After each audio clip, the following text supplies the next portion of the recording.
Waalaikumsalam warahmatullahi wabarakatuh. Iya, ya. Terima kasih semuanya atas kehadiran hari ini. Sebelum kita mulai, marilah kita terlebih dahulu membaca basmalah secara bersama-sama. Bismillahirrahmanirrahim. Iya. Materi hari ini adalah Dynamic Host Configuration Protocol atau disingkatnya adalah DHCP. V4 itu menunjukkan bahwa IP yang digunakan adalah IP versi 4 gitu ya. Karena sebagaimana Anda mungkin pernah dengar ada IP versi 6 yang panjangnya adalah 128 bit. Untuk IP versi 4 itu 32 bit, kemudian pengalamatan IP yang dilakukan secara otomatis itu menggunakan fitur atau protokol namanya DHCP. Nah, kalau Anda pernah kemarin melakukan konfigurasi, misalkan di sini ada router gitu ya. Kemudian router ketemu switch. Nah, di antara topologi ini nanti salah satunya akan menjadi DHCP server, yaitu si router. Itu opsi yang pertama. Kalau misalkan skala dari perusahaannya kecil. Oke, kembali ke topologi di sini ada router, sebut saja ini misalkan R1 gitu ya, kemudian ada switch 1, kemudian di sini ada user PC atau PC client gitu ya. Nah, kalau kita kemarin contohkan di lab ataupun di kelas, kalau jumlah usernya hanya 2, maka kita dengan mudah kasih IP, kemudian di sini ada subnet mask, kemudian di sini ada gateway. Itu kalau cuman beberapa pada kondisi simulasi. Kondisi realnya katakan di UMY itu ya, mahasiswa fakultas teknik atau satu dulu itu ya, teknik elektro satu angkatan misalkan 120 atau ada yang pernah satu angkatan 200 gitu ya. Itu satu angkatan. Kalau misalkan seluruh angkatan student body elektro misalkan di rata-rata adalah 150 per angkatan, berarti 150 kali 4 angkatan gitu ya. Itu ada 600. Nah, kalau Anda sebagai admin ya membayangkan ngasih 600 alamat IP gitu ya, ada IP address, kemudian subnet mask, ada gateway, itu kan sangat melelahkan. Kemudian, belum lagi, potensi adanya human error, yang mana kalau misalkan IP harusnya sudah, oh sudah sampai 251. Nah, lupa gitu ya. Apakah, selanjutnya misalkan 252 atau, yang lainnya. Atau mungkin ada yang nanti, IP-nya bentrok kalau lupa, kemudian IP-nya dimasukkan lagi, itu bisa jadi bentrok, atau kalau misalkan adminnya nggak lupa sih, cuman usernya iseng gitu ya, ganti alamat IP yang harusnya 10 gitu ya, diganti 100, maka akan ada duplicate address gitu ya.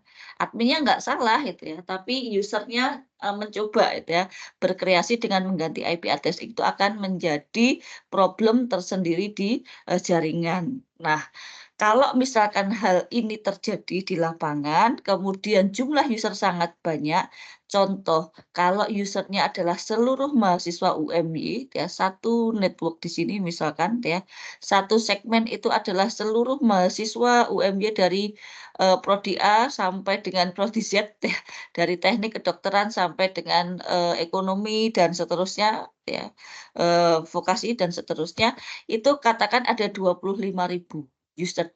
Nah, betapa capeknya tangan admin untuk memasukkan IP satu-satu ke IP user. Potensi yang sangat besar adalah ada duplicate address ataupun IP konflik atau mungkin salah konfigurasi. Nah, cara yang paling mudah yang bisa dilakukan admin supaya Anda tidak perlu satu-satu setting adalah mengkonfigurasi IP secara otomatis. Nah, konsep ini sudah diberlakukan di kampus gitu ya. Kalau misalkan Anda connect SSID eduroom misalkan ya. Di eduroom Anda cuman connect, klik gitu ya, kemudian nanti si PC akan secara otomatis mendapatkan IP address gitu ya. Dari mana? Itu bisa jadi dari DHCP server yang bentuknya memang dedicated server atau perangkat server, atau juga bisa dari perangkat router yang bertindak sebagai server. Oke. Selanjutnya secara umum ini highlight atau overview terkait dengan, DHCP ya.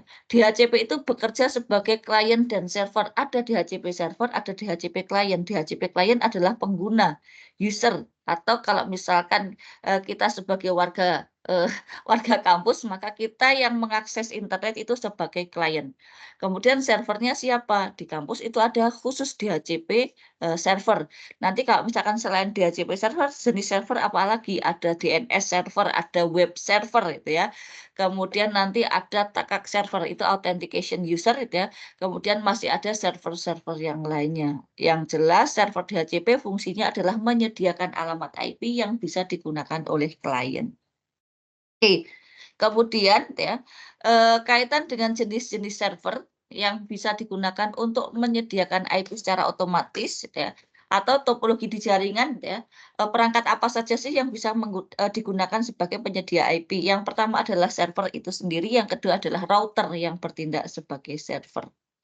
Nah, router ini perlu dikonfigurasi agar apa? Agar bisa menyediakan IP secara otomatis. Inti utama DHCP itu adalah penyediaan IP secara otomatis, sehingga kalau misalkan user connect ke internet atau Anda connect ke eduroom di kampus, itu otomatis PC-nya nggak dapat IP. Itu nanti kalau Anda masukkan konfigurasinya tidak lagi static IP, tapi DHCP, dynamic host, gitu ya.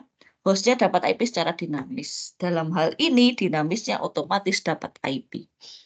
Oke, kemudian, oke silahkan Mas Adit.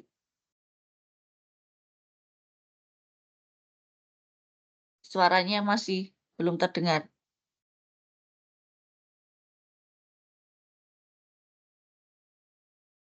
Ya, pertanyaannya apa Mas Adit?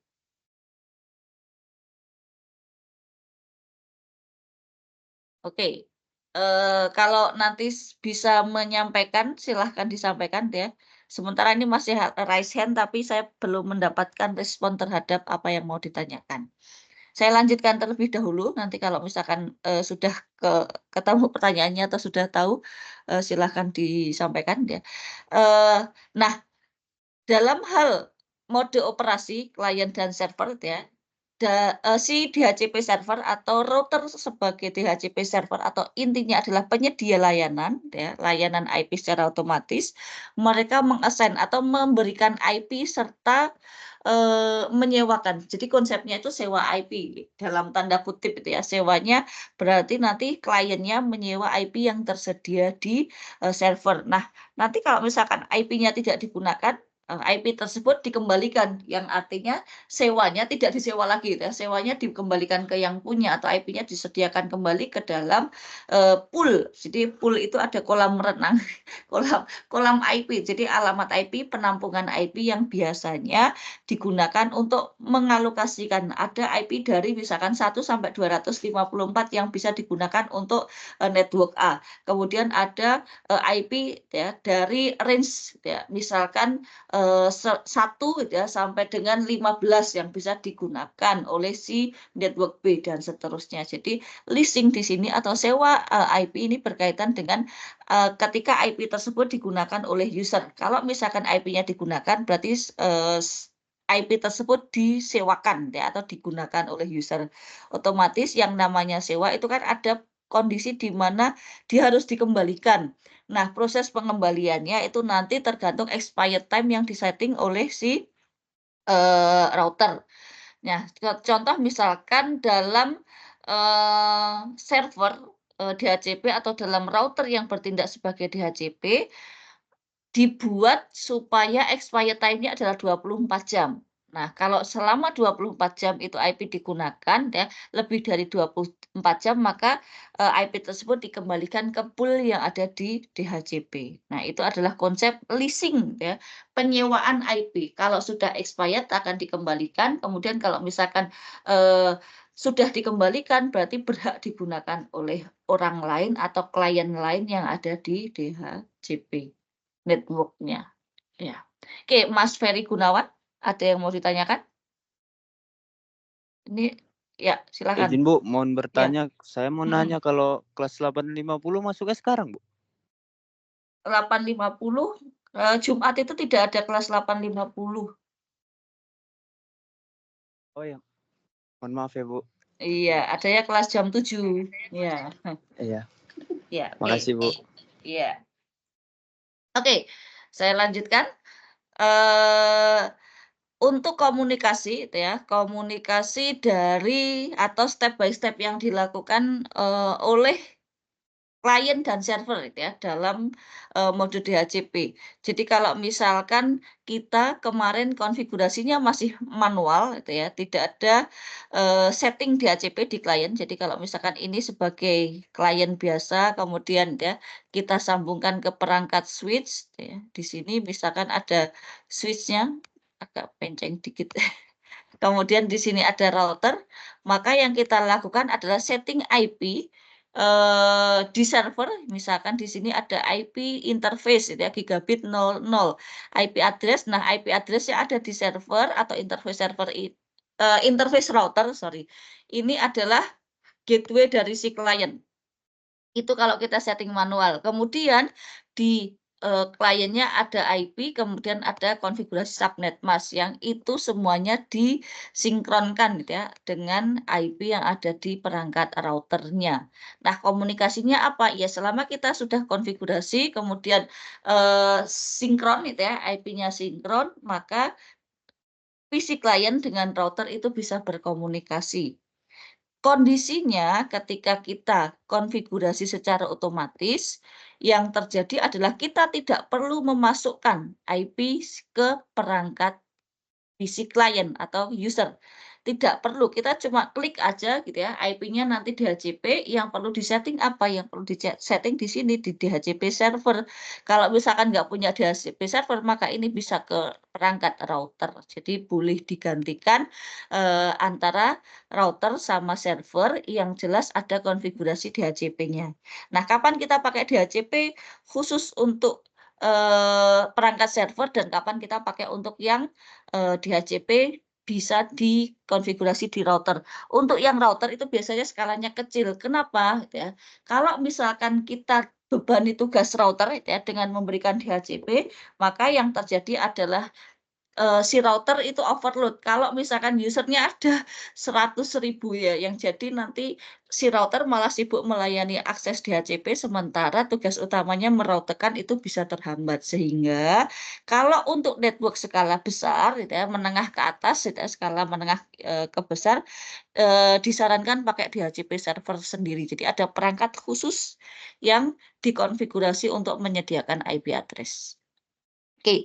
Nah, ini adalah komunikasi atau, diskusi antara PC klien dengan, server. Kalau misalkan servernya router, ya antara PC klien dengan si router itu ya, tergantung nanti diganti device yang sebelah kiri, yang sebelah, server ini. Bisa router, bisa perangkat PC server. Nah, komunikasinya seperti apa sih? Intinya gimana ceritanya supaya klien itu dapat, IP. Nah, omong-omongnya atau pembahasannya yang dijadi adalah ini, "Saya perlu IP nih." Nah, kalau misalkan dia bilang dia perlu IP, maka dia akan minta, tapi karena tidak tahu siapa yang dimintai, sehingga yang dikirim itu adalah IP atau request ini dikirim ke alamat broadcast. Nantinya diharapkan salah satu bisa mendengarkan request tersebut, atau ini, "I would like to request," itu ya, an address. Nah, di sini nanti, PC yang,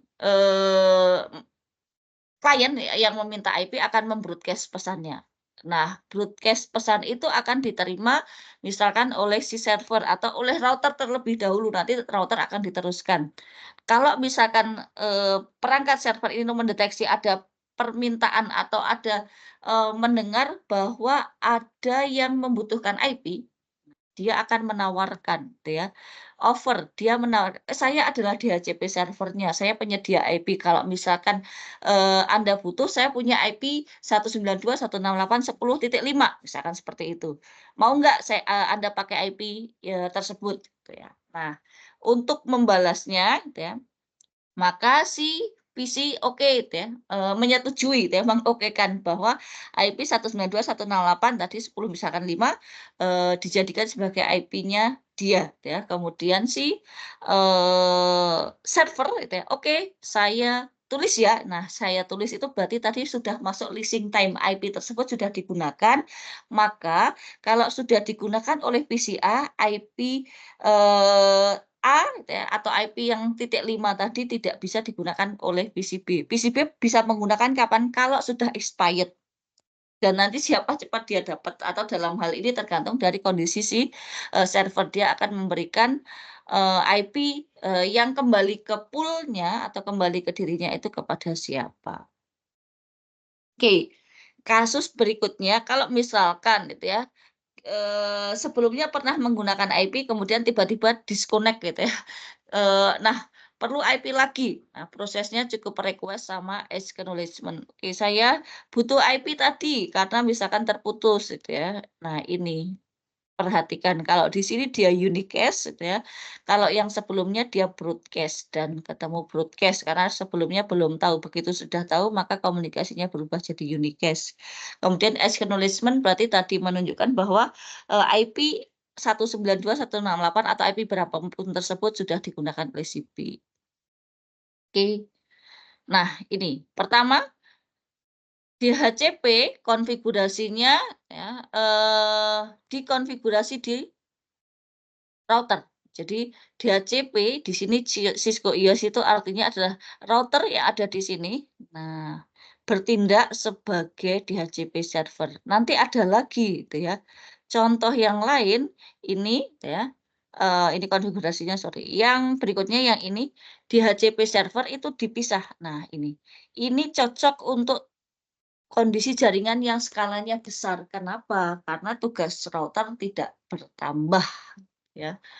Cukup gitu ya, tambahnya ada karena dia perlu melakukan relay, tapi di sini tidak harus dia sendiri, si router sendiri yang memberikan alamat IP. Oke. Kembali ke sini ya, router sebagai DHCP server ini contohnya. Ketika kita pengen mengkonfigurasi yang di sini dibuat DHCP ya, PC-nya dibuat DHCP, kemudian supaya pemberian IP-nya otomatis, maka konfigurasi DHCP servernya bisa dilakukan di router. Nah, apa yang harus dilakukan? Yang jelas kita perlu tambahan konfigurasi di router yang bersangkutan. Jadi kalau misalkan tidak dikonfigurasi, apa yang terjadi? Ya tidak bisa. Tahap-tahapnya apa? Yang pertama, kita perlu yang namanya exclude. Exclude IP address itu mengeluarkan dari data IP yang bisa disewa. Jadi misalkan kalau kita punya persewaan kendaraan ya ada roda 4 mereknya ABCD misalkan Limousine dan teman-temannya. Yang BMW tidak bisa disewa ya gitu. Karena kenapa? Karena itu sudah mobil operasionalnya atasan misal seperti itu. Jadi ada IP yang sifatnya akan digunakan oleh perangkat-perangkat misalkan apa, perangkat server. Jadi kan server itu juga butuh IP. Nah, IP server itu tidak boleh digunakan oleh klien. Termasuk selain IP server, IP apa? IP manajemen perangkat. Kalau nanti perangkatnya atau IP perangkat itu digunakan oleh klien yang terjadi nanti bentrok atau jaringannya jadi kacau dan seterusnya sehingga ada namanya pengecualian IP. Jadi exclude IP address. Nah, ini kalau misalkan ada range-nya misalkan dari 1 sampai 10 jangan digunakan karena itu IP server. Nah, di sini sudah di-exclude IP-nya.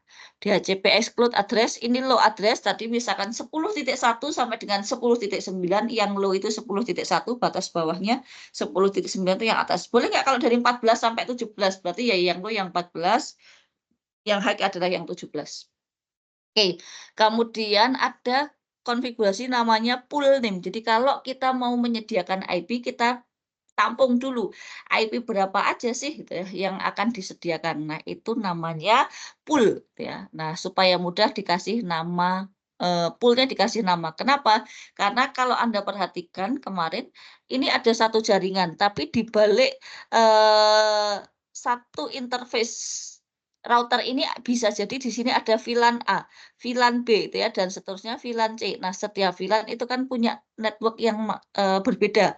Bisa jadi lebih dari 3 jumlah dari VLAN-nya. Sehingga kenapa di sini perlu pool name supaya apa? Supaya yang 3 sub network tadi bisa dapat IP sesuai dengan networknya masing-masing. Jadi tujuan pemberian atau penyediaan pool itu untuk menampung atau menyediakan IP khusus untuk setiap subnet. Oke, kemudian yang terakhir adalah default router atau default gateway IP yang digunakan yang mengarah ke arah LAN-nya. Ini contoh, kalau misalkan di sini ada router ya DHCP dan seterusnya, maka yang perlu diperhatikan interface-nya adalah di sini. Gateway dari si PC1 itu kan disediakan atau dikonfigurasi di perangkat sini, ya, atau di interface ini. Dengan demikian, ya, yang dibutuhkan untuk konfigurasi di sisi routernya atau DHCP server yang digantikan perangkatnya oleh router, perlu IP yang dijadikan sebagai tujuan untuk ini yang ini. Jadi nanti ketika di-broadcast itu kan salah satunya didengar oleh interface yang bersangkutan. Nah, untuk mendengar itu kan perlu dikasih IP address yang dalam hal ini masuk ke default router. Ini contoh konfigurasinya. Pertama dikeluarkan dulu. Kenapa 1 sampai 9 ini dikeluarkan? Karena bisa jadi dia alamat server itu ya. Contohnya apa? Contohnya di sini sudah dijelaskan ya. Contohnya misal ini ada IP 10.1 sama 10.9 adalah IP manajemen perangkat. Di sini ada IP pertama gitu ya, IP dari gateway, berarti itu tidak boleh digunakan oleh user. Kemudian misalkan di sini ada PC-PC tertentu yang punya IP dari 2 sampai 9 atau dari 1 sampai 9. Kemudian dikeluarkan lagi 10.254 karena kenapa? Bisa jadi untuk akses-akses tertentu. Jadi ini sebenarnya yang atas itu dieksekut berdasarkan kebutuhan di lapangan. Oke, ini namanya pool LAN 1, nanti kalau ada VLAN 10, 20 sehingga ini namanya bisa banyak atau macam-macam. Nah, ini network address, perhatikan ini adalah network address, ini subnet mask-nya ya. Ini network, ini subnet mask. Kemudian default router 10.1, default router itu adalah gateway dari LAN yang bersangkutan ada di sini. Ya. Yang kedua adalah itu ya, mekanisme untuk memverifikasi. Nah, kalau ini tadi konfigurasi gitu ya. Nah, ini adalah mekanisme untuk konfigurasi untuk verifikasi. Selalu komennya adalah show. Paling mudah show run. Show running config kalau misalkan mau spesifik ya section DHCP. Kalau enggak ya kita lihat sampai ke bawah aja. Kemudian show binding itu untuk ngelihat ya IP 192.168.10 gitu ya. Misalkan titik 1 itu dipakai oleh siapa. Nah, itu namanya binding. Contoh itu ya, client ID-nya ya di sini. Ini identitas berarti bisa jadi MAC address, ini adalah IP address-nya. Kemudian statistik itu berkaitan dengan jumlah siapa saja atau berapa jumlah user yang terkoneksi. Oke. Untuk tambahan ya, ada mekanisme untuk mendisable atau mengenable fitur DHCP di server. Kenapa dibutuhkan? Bisa jadi ternyata supaya tidak diutak-atik ya. Servernya supaya nggak diutak-atik. Jadi router itu ya, atau kebalik, routernya nggak diutak-atik jadi server, maksudnya begitu itu ya. Nah, itu yang dilakukan adalah dengan mendisable fitur no service DHCP. Kalau Anda perhatikan no itu selalu berfungsi negasi, no shutdown berarti itu tidak mati berarti hidup itu ya. No service berarti tidak ada service dan seterusnya. Nah, kemudian kalau pengen mengaktifkan lagi ya apa ada re-enable-nya berarti ini service DHCP. Jadi no itu dimatikan, kembali dimunculkan dengan service DHCP. Oke, kalau ada pertanyaan silahkan saya lanjutkan sedikit nanti kalau sudah. Tinggal DHCP relay. Terakhir banget nanti router sebagai DHCP client. Kok bisa ya? Bisa aja. Pada posisi ini router bertindak ya. Yang ini dulu. Router bertindak sebagai server. Kondisi ini, router bertindak sebagai DHCP server.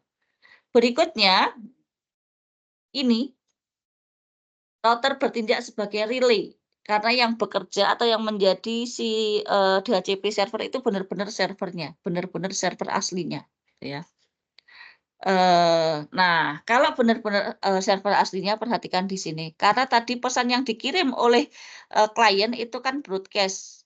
Supaya broadcast message itu diteruskan, maka perlu konfigurasi relay. Jadi, kalau misalkan tidak ada relaynya, apa yang terjadi? Maka pesan DHCP tadi tidak bisa diteruskan. Karena kenapa? Karena DHCP servernya berada dalam satu network yang berbeda.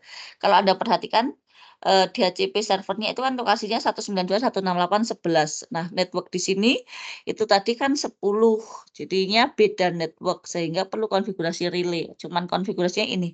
Interface yang bersangkutan, nah perhatikan interface-nya Anda harus benar dulu, gigabit 00 itu adalah yang mengarah ke sisi user, yang mengarah ke LAN, kemudian dimasukkan IP helper address. Ini adalah IP dari si, server DHCP-nya. Sudah, ya. Ini tambahan, kalau helper address itu bisa untuk apa saja selain DHCP, yang ini. Oke. Terakhir, DHCP router sebagai klien. Kalau kita berlangganan internet, Bisnet, IndiHome, dan teman-temannya, itu ya, dua provider itu yang saya ingat. Nah, misalkan Anda pakai First Media atau yang lain, yang jelas di rumah itu ada modem. Nah, itu ya. Atau selain dapat modem, Anda juga dapat wireless router itu ya. Jadi ada WiFi-nya atau ada bukan dongle sih, emang alatnya ada itu kan, alatnya ada. Kemudian nanti yang perlu dikonfigurasi ini ditindakkan sebagai klien. Kenapa? Karena servernya itu adalah IP yang dapat dari ISP. Kan kita tidak bisa konfigurasi IP-nya sesuka kita ya. Karena kalau kita konfigurasi sesuka kita, yang terjadi nanti nggak connect ke ISP. Ya kalau dari DHCP klien atau si perangkat router yang ada di rumah kita ke arah bawah, ke arah laptop itu bisa diotak-atik. Tapi kalau dari server ke atas, itu jangan diganti karena bisa jadi nanti Anda tidak terkoneksi. Kalau misalkan di settingan routernya tidak dibuat DHCP. Ya. Kenapa? Karena nanti IP-nya nggak dapat. Nah ini, cuman IP address DHCP, no shutdown, selesai. Kalau kita konfigurasi menggunakan CLI itu ya. Kalau tidak CLI modelnya kayak gini, ini cuma dikonfigurasi auto configuration DHCP. Dah, gitu aja. Jadi kayak diklik simbolnya DHCP atau static. Oke, cukup materinya. DHCP bisa dijalankan sebagai atau dijalankan pada perangkat server, kemudian bisa dijalankan dengan perangkat router. Yang jelas dia harus satu subnetwork gitu ya, ketika dikonfigurasi menggunakan router. Kemudian kalau misalkan dalam konfigurasi yang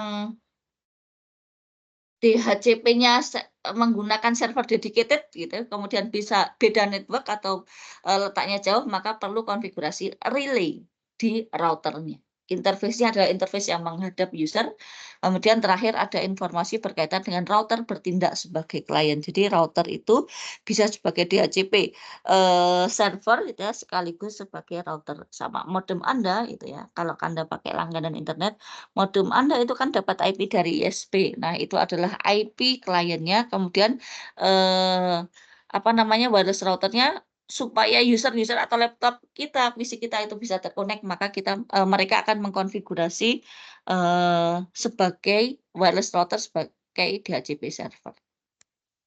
Oke, cukup dari saya, kalau ada pertanyaan silahkan. Tugasnya yang DHCP ya? Tugasnya DHCP kemarin saya taruh di, link WA, itu aja. Kalau ada pertanyaan silahkan.